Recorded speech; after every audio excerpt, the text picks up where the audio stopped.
дар вилояти суғд ҷиҳати татбиқи дастуру ҳидоятҳои асосгузори сулҳу ваҳдати миллӣ пешвои миллат президенти ҷумҳурии тоҷикистон муҳтарам эмомалӣ раҳмон оид ба дастгирии соҳибкории истеҳсолӣ ва дар ин замина рушди соҳаи саноат тадбирҳо амалӣ мешаванд. Соҳаи саноати озуқа аз самтҳои муҳими соҳибкории истеҳсолӣ буда, ин самти муҳими иқтисодиёти миллӣ дар таъмини амнияти озуқаворӣ ва ҳадафи чоруми миллии саноатикунонӣ бо сурати кишвар саҳми арзанда дорад. Корхонаву ҷамъиятҳои қабулу коркарди ғалла ва истеҳсоли орди шаҳру ноҳияҳои вилояти суғд аз ҷумла ноҳияи Бобоҷон Ғафуров ки теъдоди зиёди корхонаҳои ордбарорӣ дар ин минтақа ҷойгиранд, алҳол бо бароҳ мондани фаъолияти мунтазами истеҳсолӣ баҳри таъмини бозори истеъмолӣ бо маҳсулоти хушсифати ордӣ азм доранд. бино ба маълумоти аксар аз ҷамъияту коргоҳҳои истеҳсоли орд, дар самти воридоту коркарди ғалла ва истеҳсоли орд ягон мушкилот нест ва захираҳо барои коркард ва истеҳсол кофиянд ва воридоти ғалла ба вилояти суғд тавассути роҳи оҳан аз ҷумҳурии Қазоқистон бе мамониат амалӣ шуда шартномаҳои ҳамкорӣ барои воридоти ғалла сари вақт таъмин мегарданд. Масалан, ҷамъияти дорои маҳсулоти маҳдуди Имкон Агро имконият дорад бо истифода аз захираҳои мавҷуда ва воридоти ҳаҷми зарурии ғалла бозори истеъмолиро бо орди хушсифати навъҳои олӣ якум ва дуюм таъмин намояд. корхона мунтазам кор карда истодааст.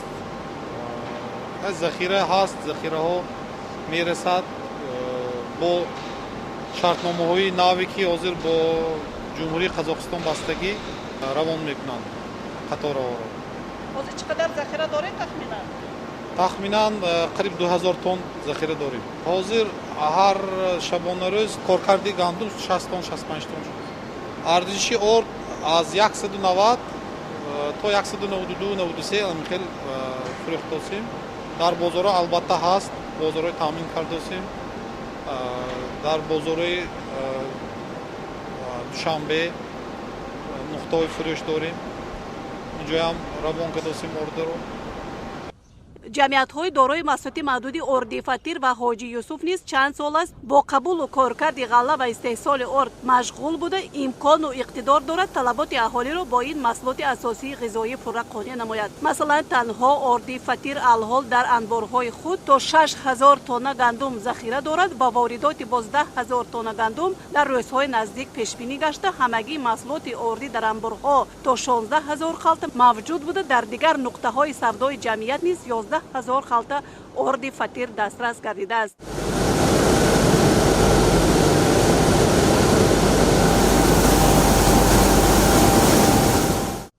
ҷамъияти дорои маҳсулоти маҳдуди Ҳоҷи Юсуф низ барои воридоту захираи гандум тадбирҳоро амалӣ намуда, фаъолияти мунтазами бемамонияти истеҳсолиро татбиқ менамояд. ҷамъият бозори истеъмолии ҷумҳуриро бо орд таъмин намуда, омода аст минбаъд низ баҳри ғановати бозори истеъмолӣ бо орд ва маҳсулоти ордӣ саҳми арзанда гузорад. иқтидори коргоҳ ин коркарди то 120 тонна ва дар як моҳ то 3000 тонна гандум буда, иқтидори захиравӣ то 6000 тонна ғалларо ташкил медиҳад.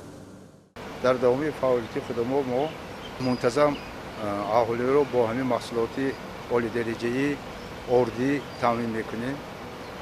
имрӯз аз рӯзи гӯё ифтитоҳи ҳамин корхона то ба имрӯз мо ба тамоми гӯшаи канорҳои ҷумҳурӣ маҳсулоти худамонро равона мекунем. маҳсулоти мо хеле хуб пазируфта шудааст дар тамоми гӯшаи канорҳои ҷумҳурӣ, вилоят ва шаҳрамон. аз соли 2013 ин тараф гӯё мо мунтазам беист кор карда истодаем ва умедвор ҳастем ки дар оянда ҳам низ ҳамин кори худро мо давом диҳем. аз як ҷиҳат ин кори хайр аст, чунки мардумро бо заруртарин маҳсулот, яъне маҳсулоти ордӣ таъмин менамоем ва пайваста дар кӯшиши он ҳастем ки маҳсулоти мо доимо бо сифати баланд ва барои мардум мақбул бошад. мардум аз ин маҳсулоти мо гирифта албатта хурсанд бошанд ва боз талабот ба ин албатта калон мешавад.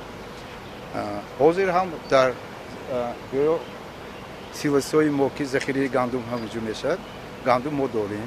гандум то гӯё навбати оянда омаданашо ҳозир дорем ва ҳаракат мекунем ки наистода мунтазам ҳам кормо давом диҳем. азбас ки мо солҳои дарозест ки бо ҳамин кор машғул ҳастем, мо шартнома бо Қазоқистон, ҷумҳурии Қазоқистон дорем, пайваста гандум ки таъмин мекунанд ва ҳоло ҳам то охири соли 2020 мо ҳамака шартнома дорем.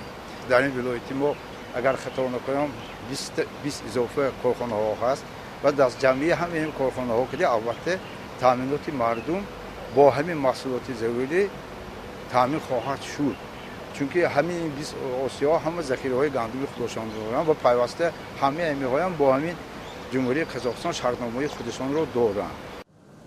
орд ба равған аз маҳсулоти асосии ғизоӣ ба шумор рафта дар вилояти Суғд барои таъмини бозори истеъмолӣ бо ин нав маҳсулоти озуқа имконияту иқтидорҳо кофиянд. ҷамъияти дорои маҳсулоти маҳдуди сахои ноҳияи Бобоҷон Ғафуров ки самти асосии фаъолияташро коркарди ашёи хом ва истеҳсоли равған ташкил медиҳад, давоми як соли гузаштаи 2019 то 2512 килограмм чигит, 107 тонна раб, зиёда аз 1000 тонна офтобпарастро мавриди коркард қарор дода, 2837 килограмм равғани тозаи рафинатсияшудаи пахта, 2807 килограмм равғани тозаву софкардашудаи офтобпараст ва зиёда аз 2000 килограмм равғани истеъмолии рапс истеҳсол намудааст. соли 2019 ба маблағи 12 миллион сомонӣ маҳсулот истеҳсол гашта, давоми моҳҳои январ-феврали соли ҷорӣ ҳаҷми истеҳсол ба маблағи 1.5 миллион сомонӣ таъмин гаштааст. дар давраи ҳисоботӣ 1100 тонна чигити пахта ва 320 тонна офтобпараст коркард шуда, аз он то 137 ва 80 тонна равғани истеъмолӣ тайёр гардидааст. алҳол ҷамъият бо риояи технологияҳои қабулу коркард чун тозакунӣ, софкунӣ, ширинкунӣ, дезодоратсия ва бандупаст бозори истеъмолиро бо равғани хушсифати тозаи ҷавобгӯ ба талаботҳои стандартӣ таъмин менамояд. самти фаъолияти мо аз ҳамин намудҳои маҳсулотҳои равғандиҳанда чигит, офтобпараст, рапс ва дигар ашёҳое ки аз он равған истеҳсол мешавад, мо ба пуррагӣ коркард карда метавонем. соли 2019 дар ҳаҷми 12 миллион сомонӣ мо молу маҳсулот бароварда ва дар 2 моҳ январ-феврали соли 2020 мо 1 миллион сомонӣ маҳсулот бароварда барои халқ дастрас кардем.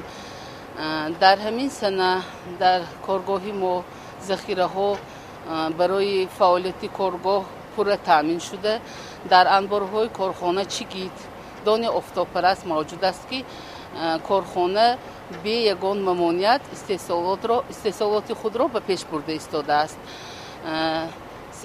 аз инҷоз дар ҷамъ равған 319 тонн дар коргоҳ равғани истеъмолкунандаи соф дар анборҳо мавҷуд мебошад ки ягон хавфи ташвишовар барои он ки беравған халқ мемонад ягон хавфи надорад.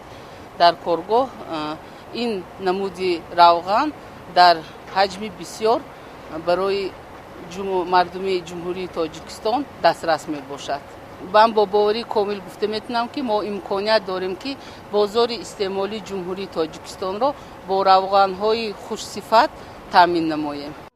яъне дар вилояти Суғд бо татбиқи воқеии барномаву стратегияҳои рушд аз ҷониби мақомоти иҷрои ҳокимияти давлатии вилояти Суғд дар якҷоягӣ бо бахши хусусӣ ҷиҳати таъмини бозор бо маҳсулоти хушсифати ғизоӣ чун орду равған чораҳо татбиқ шуда, ҷамъияту коргоҳҳои орду равғанбарорӣ фаъолияти мунтазами истеҳсолиро татбиқ менамоянд ва воридоту захираи ашёи хом дар ҳаҷми талаботӣ ва зиёда аз он амалӣ мегардад.